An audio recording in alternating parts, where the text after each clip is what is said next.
Hello and good morning to all. आज हम लोग पढ़ेंगे कम्युनिटी हेल्थ नर्सिंग के अंदर standard of housing. Standard of housing के अंदर हम लोग ये देखेंगे कि एक जो घर होता है उसका किस तरह से स्ट्रक्चर होता होना चाहिए, किस जगह पे होना चाहिए, कैसे एरिया में होना चाहिए, प्रॉपर वेंटिलेशन होना चाहिए। तो कुछ मैकेनिज्म है जो फॉलो करना चाहिए घर बनाते टाइम। घर जो है हमें बरसात से, ठंड से, धूप से बचाता है। इसीलिए अगर हम घर का निर्माण अच्छे तरह से तरीके से करते हैं, तो ये हमारे हेल्थ को भी अच्छा बना के रखता है। Housing in the modern concept not only the physical structure not only the physical structure providing a shelter but also the immediate surrounding and related community service and facility। जो हम घर बनाए हैं, जो हमारा घर का स्ट्रक्चर है, वो सिर्फ दिखने में अच्छा नहीं होना चाहिए और सिर्फ रहने में ही ठीक नहीं होना चाहिए, बल्कि साथ ही साथ हॉस्पिटल, स्कूल्स, कॉलेजेस और पुलिस स्टेशन जैसे फैसिलिटी वगैरह होना चाहिए। ये जो हमारा घर है एक कम्युनिटी के अंदर होना चाहिए, एक सराउंडिंग के अंदर होना चाहिए, ताकि जब भी हम कभी बीमार पड़े तो हमें हॉस्पिटल का ज़रूरत पड़े तो हम वहाँ आसानी से पहुँच सकें, जाकर अपना इलाज करवा सकें। स्कूल्स वगैरह होना चाहिए ताकि बच्चे को अच्छी तरह से एजुकेशन मिल सके। साथ ही साथ वहाँ पे प्लेग्राउंड वगैरह और पब्लिक फैसिलिटी भी अवेलेबल होना चाहिए। तब हम कहेंगे जो हाउसिंग है एक अच्छा जगह बनाया गया है, स्टैंडर्ड ऑफ हाउसिंग के अंदर ये आएगा। देन हमारा नेक्स्ट है साइट। जब भी हम घर बनाते हैं तो एक अच्छे जगह का चुनाव करते हैं, तो हमारा जो प्लेस है वो किस तरह से होना चाहिए। The site should be elevated its surrounding so that it is not subjected to flooding during rain. It should be away from breeding places, mosquito and flies. The site should be elevated its surrounding. इसका कहने का मतलब है जो हमारा घर है, जो हम घर बना रहे हैं, वो ऊंचे एरिया पे होना चाहिए। ऐसा नहीं है कि फ्लड वगैरह आता हो और वो फिर फ्लड के कांटेक्ट में आए और फिर वो बह जाए। Site, it should be elevated its surrounding so that it is not subjected to flooding during rains। हम जो घर बना रहे हैं, जहाँ हमारा साइट है, वो ऊंचे एरिया पे होना चाहिए। अगर फ्लड वगैरह आता है तो इंसान को नुकसान पहुंचाता है, तो ऐसे एरिया से दूर बनाना चाहिए जहाँ पे फ्लड वगैरह आने की संभावना ज्यादा रहती है। It should be away from breeding places and mosquito fly. ऐसे जगह होते हैं जहां मधुमक्खी वगैरह छज्जा लगा लेते हैं या फिर गंदगी की वजह से भी ब्रीडिंग दिखने को मिलते हैं, तो ऐसे एरिया से दूर ही रहना चाहिए। अगर वहां पे हम घर बनाते भी हैं तो साफ सफाई मेंटेन करके रखना चाहिए। ब्रीडिंग को या मॉस्किटो को हटाने के लिए स्प्रे वगैरह का यूज करते रहना चाहिए। It should be A pleasing surrounding. हमारे आसपास का एनवायरनमेंट जो है वो शांत होना चाहिए। ऐसा नहीं है कि रोड के किनारे हम घर बना लिए हैं, साउंड पॉल्यूशन से अलग परेशान है, एयर पॉल्यूशन से अलग ही परेशान है। एयर पॉल्यूशन की वजह से हार्ट अटैक और भी बहुत सारे एयर पॉल्यूशन की वजह से अस्थमा, हार्ट अटैक और सीओपीडी जैसे प्रॉब्लम देखने को मिल रहे हैं। साथ ही साथ नॉइज पॉल्यूशन की वजह से चिड़चिड़ापन, तनाव जैसे प्रॉब्लम देखने को मिल रहे हैं। तो वैसे एरिया जहाँ पे रोड है उससे थोड़ा दूर ही हमें अपना घर का निर्माण करना चाहिए ताकि शांत माहौल बना रहे। सीट बैक का मतलब होता है कि खुला हुआ एरिया। हमारे जो घर होते हैं वो आसपास का एरिया खुला हुआ होना चाहिए। ऐसा नहीं है कि प्लेस पूरा कंजस्टेड होना चाहिए, किसी भी तरह से हवा आने में दिक्कत हो रही है या फिर प्रॉपर लाइट नहीं आ रही है, ऐसा जगह का चुनाव नहीं करना चाहिए। For a pro for proper lighting and ventilation, proper light और वेंटिलेशन आना चाहिए कमरे के अंदर। There should be a open space all around the house, this is called setback. हम जो हम घर बनाए हैं उसमें पूरी तरह वेंटिलेशन हो रहा है, लाइट आ रहा है, प्रॉपर एयर आ रहा है, पूरा खुला खुला सा लगेगा, तब हम उसे क्या कहेंगे, जो हाउस है वो सेटबैक है।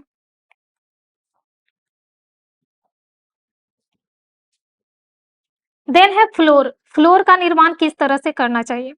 The floor should be a pucca and should be satisfying flowing criteria. इसके अंदर कुछ क्राइटेरिया है जिनको फॉलो करना चाहिए। फर्स्ट ऑफ ऑल, जब हम फ्लोर बनाते हैं तो वो पक्का होना चाहिए, मिट्टी वगैरह का बना हुआ नहीं होना चाहिए। जो हमारा फ्लोर एरिया है वो पक्का होना चाहिए। Floor must be smooth and free from crackers. Smooth होना चाहिए और किसी भी प्रकार का कोई दरार वगैरह नहीं होना चाहिए, और इतना भी स्मूथ नहीं होना चाहिए जिसकी वजह से फिसलन का कारण बने और गिरने की वजह से इंजुरी वगैरह हो जाए। तो थोड़ा स्मूथ रखना है, रफली टाइप रखना है, और क्रैकर्स वगैरह ना हो इसका ध्यान देना है। The floor should be a damp proof. किसी भी प्रकार का नमी वगैरह नहीं होना चाहिए। The height of the plain should be 2 to 3 feet. जो हमारे घर के आगे चबूतरा बने हुए रहते हैं वो घर के गेट से लगे हुए रहते हैं, तो वो 2 to 3 फीट के बीच में ही होने चाहिए। इससे क्या होगा कि जो स्मॉल्स इंसेक्ट वगैरह हैं या फिर कॉकरोच वगैरह है या स्नेक्स वगैरह हैं वो इजीली से हमारे घर के अंदर इंटर नहीं कर पाएंगे। इसीलिए प्लिंथ का हाइट कितना होना चाहिए, 2 से 3 फीट के बीच में होना चाहिए। देन है वॉल। वॉल का स्ट्रक्चर किस तरह से होना चाहिए। The wall should be reasonably strong. ये मजबूत होना चाहिए ताकि आंधी तूफान वगैरह से हमें बचा के रखे। Should have a low heat capacity. अगर बाहर का टेम्परेचर हाई है तो अंदर के टेम्परेचर को मेंटेन करके रखना चाहिए। ऐसा नहीं है कि अंदर का टेम्परेचर भी हाई हो गया है, तो ऐसे में तो इंसान नहीं रह पाएगा घर में। तो कैपेसिटी होना चाहिए उसमें कि हीट को कम एब्जॉर्ब करे। वेदर रेजिस्टेंस होना चाहिए and unsuitable for harbours rat and worming. Unsuitable for harbours rat and worming. किसी भी प्रकार का होल नहीं होना चाहिए वॉल के अंदर जिससे रैट या छोटे इंसेक्ट वगैरह इंटर कर जाएं। Roof. The height of the roof should not be less then 10 feet. Roof. The height of the roof should not be less then 10 feet. 10 feet से कम नहीं होना चाहिए। जब भी हम घर बना रहे हैं वो 10 फीट से ऊंचा होना चाहिए, बट कम नहीं। The roof should have a low heat transmittance coefficient.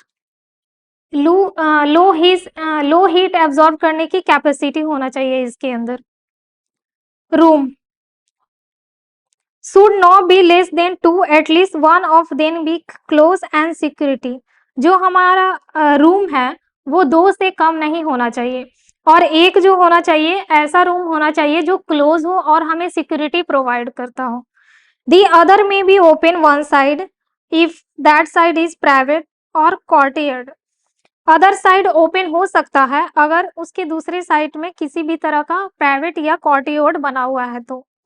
Number should be increase as per as family member. जिस तरह से फैमिली के अंदर फैमिली मेंबर इंक्रीज होगा उस तरह से रूम का नंबर क्या कर सकते हैं, हम इंक्रीज कर सकते हैं, बढ़ा सकते हैं। देन है हमारा floor area. The floor area of living room should be at least 120 square feet for a single person. 120 square feet का होना चाहिए एक सिंगल पर्सन के लिए। Floor area per person should not be less than 50 square metre. Per person के लिए 50 square metre से कम नहीं होना चाहिए। देन है हमारा विंडो। विंडो किस तरह का होना चाहिए। The window should be placed at height of not more than 3 feet above the ground in living room. ये जो हमारा लिविंग रूम है, ये जो हमारा विंडो है ये ग्राउंड से 3 फीट ऊपर होना चाहिए। देन है हमारा lightning. The day light factor should be exit 1% over half floor area. जो हमारा घर है, जैसे कि ये हमारा घर है, तो हमारे हाफ ऑफ द ये घर का अगर लेंथ है तो हाफ एरिया पे धूप पड़ना चाहिए। देन है kitchen. Every dwelling house must have a separate kitchen. हर एक फ्लैट के अंदर सेपरेट किचन होना कंपलसरी है। The kitchen must be protected against dust and smoke. जो किचन है उसमें डस्ट और किसी भी प्रकार का स्मोक नहीं इंटर करना चाहिए। अगर इस तरह का मेंटेनेंस हम लोग मेंटेन करके नहीं रखते हैं तो जितने भी डस्ट वगैरह हैं अगर वो इंटर करते हैं तो खाने के अंदर भी जाने की संभावना बढ़ती है, जिसकी वजह से हम बीमार पड़ सकते हैं। तो इन बातों का ध्यान देना है कि जब भी हम किचन वगैरह का स्ट्रक्चर बनाते हैं, तो अच्छे से बनाएँ, एक सेपरेट किचन बनाएँ, डस्ट वगैरह और स्मोक वगैरह से दूर ही होना चाहिए। Provide with a sink for washing utensils, यहाँ पे जो सिंक लगा हुआ है, इसका एक अच्छा से स्ट्रक्चर करना चाहिए, एक अच्छी जगह पे इसको प्लेस आउट करना चाहिए। जब भी हम किचन के अंदर बर्तन वगैरह वॉश करते हैं, तो क्या होता है, ये फर्श वगैरह जो हैं भीग जाते हैं, जिसकी वजह से गिरने का चांसेस बढ़ जाता है और इंजरी होने का चांसेस भी रहता है। तो हमें एक सिंक बनाना चाहिए, जिससे क्या होगा कि पानी जो है किचन में पूरी तरह से नहीं फैलेगा और ड्राई रहेगा। देन है हमारा प्राइवी। जब भी हम एक अच्छा स्टैंडर्ड ऑफ हाउसिंग का निर्माण करते हैं, तो साथ ही साथ एक प्राइवी का भी ध्यान रखते हैं, मीन्स एक टॉयलेट का। A sanitary privy must be in every house, सभी हाउसेस के अंदर एक प्राइवी होना कंपल्सरी है। इससे क्या होगा, बीमारियां फैलने की चांसेस जो होती हैं वो कम हो जाती हैं। देन है garbage and refuse, this should be removed from the dwelling at least daily and dispose of a sanitary. जब भी हम घर में या फिर हमारे लिविंग रूम में या फिर किचन से बहुत सारे ऐसे कचरे निकलते हैं, जब भी हम खाना बनाते हैं तो किचन से सब्जियां वेस्ट वगैरह निकलते रहते हैं, तो इन सब का घर से निकालना भी कंपल्सरी हो जाता है। अगर हम नहीं निकालते हैं तो वो सड़ने लगेंगे, जिसकी वजह से बीमारियां क्रिएट कर सकते हैं। तो ये सब को डिस्पोज करना बहुत कंपल्सरी हो जाता है। तो जितने भी हमारे घर के अंदर कचड़े वगैरह निकलते हैं, उनको डेली डिस्पोज करना चाहिए, हटा देना चाहिए, ताकि बीमारी जो है ना फैले। देन है bathing and bathing, the house should have a facility for bathing and bathing belonging exclusively to it, providing a people privacy. Bathing और बाथिंग के लिए सेपरेट जगह होना चाहिए, ताकि लोगों को प्राइवेसी दे सके। देन है water supply, standard of housing के अंदर वाटर सप्लाई का अवेलेबल होना जरूरी है ऑल टाइम। Thank you.